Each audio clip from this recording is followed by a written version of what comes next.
I'm at the Laura Russo Gallery, and we're here for Mary Josephson's show, which first has these series of portraits. And there's different mediums here. There's painting, there's mosaic, and there's works on paper. And here's the artist. Hi, Mary. Hello. Now, what's the name of your show? Full-length feature. Full-length feature. So, well, first of all, tell us about the title. Does this go to film, or what's going on? Well, film is the painting of the day, but it talks about how these are all journeys. Mm-hmm. Every one of the paintings, they're narrative, and they're about many journeys that we take, lives that we live within our larger life. Mm-hmm. So life is a series of many lifetimes within our one lifetime, and these paintings talk about that. Talk about that. So, are they people that you've met in travels, or people that you've come across here in Portland? When I start the paintings, they're always about a feeling or an emotion. Right. And so every one of the people here, most everyone, they're made up people. Oh, okay. So this painting is about the embroidery that I've been doing, and about how the embroidery is linked with all of the people, men and women, who have sewn or embroidered throughout time. And it's about how you are caught in the moment of what you were doing, but yet the whole world is still going on around you. So you're like a mini part of this universe. You're a galaxy within the universe doing this timeless task. So now tell me, this means that you didn't paint this from a photograph or of a model or anything like that? No. Okay. I just worked in my studio, and I'm working in a new studio now. A big, beautiful place that enables me to have great light. And this painting is the first painting I painted in the new studio. Nice. So is it a lot bigger than the one you had? Better? Oh yeah, I've been painting in a daylight basement for about 15 years. Oh my. And this now I have a studio that's 20 by 30 feet with 16-foot walls. Nice. So the first painting was 8 by 8 feet, and it's called Many Hands, Light Work. I always paint a painting of myself as one of 4 sisters, and we're always doing something that we've either done together or that I imagine we do together. This is my ode to China with the lotus flowers and the goddess of many hands. And beautiful. We're shelling edamame, and it's just this endless bag of edamame, and we have all the beans in front of us. And it's about teamwork and about anticipating what job needs to be done, and how if we work together, every task is small. Every task is small.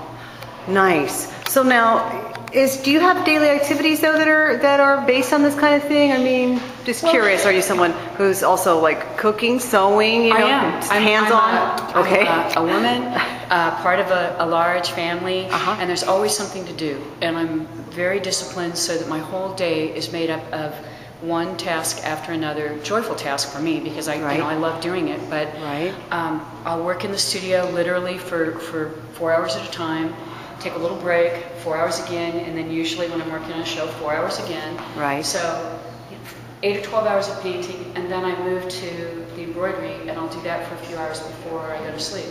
Wow. So it's just an endless series of joyful tasks, and I make dinner, I do the dishes, and then I'm right back.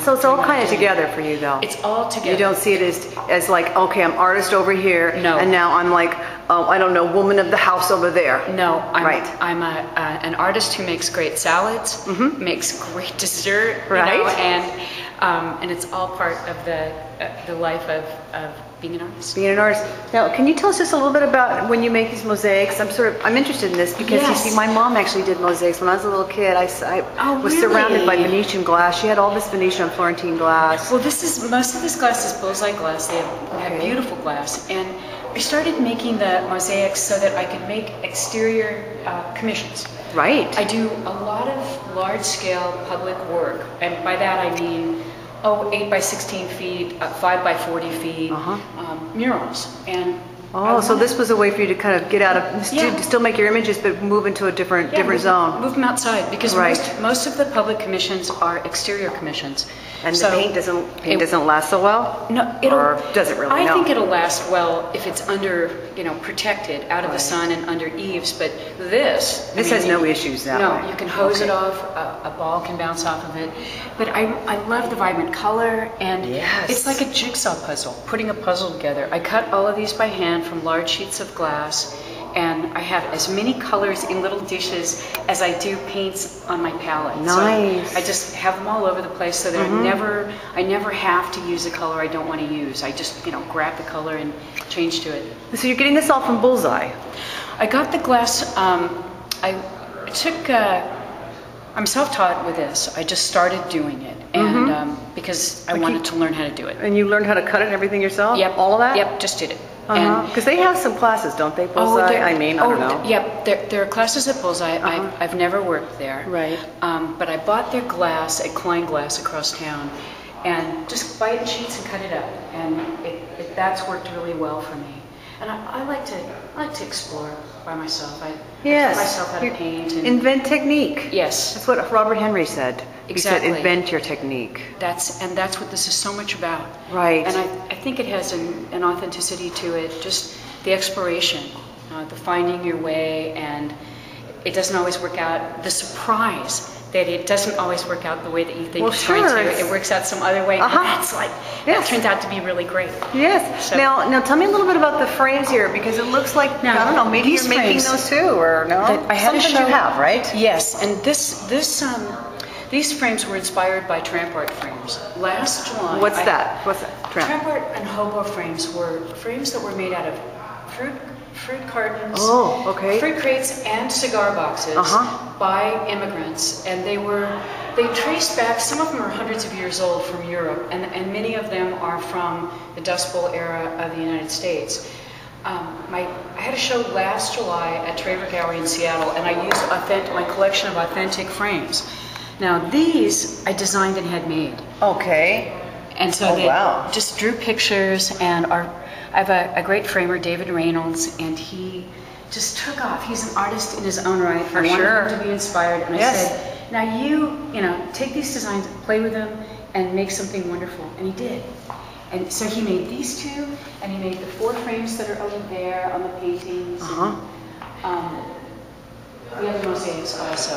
He did the frames for them. Okay, can we walk over really quickly to, I want to look at this. The embroidery? The embroidery, right. The embroidery over here. This is something that I've been doing all my life. I started showing it last, 2006. Right. I started using small medallions of the embroidery on the edges of frames here at Laura Russo. And then last summer I did a show at Traver Gallery that was only embroidery. I put them in these tramp art frames. See, here's a It's a good example of it. Okay. They just stack the heart-shaped and all the notches. That's a real one? Yeah, it's from, I don't know, maybe the 20s. Wow. So this is an example of how they look. And this is an old frame too that I found. But the embroidery, it's all hand-stitched, free form. Right. They're like my people. They're just an emotion or a feeling that I have, and this one's called Life Among the Alligator Pears. Cool. And this is a tropical scene. I want to see the slim palm trees. This is a nice one. This is Did you do this when you were a kid? Did you do this when you were a kid? Oh yeah. I mean, were you taught like by your parents or your grandmother? No, I just love to do it, and I started doing them kind of as Valentines. I'd do pizzas, and I'd layer the ingredients on in the order that they were put on, and I would do vegetables and insects, things that were always non-traditional that really made me laugh.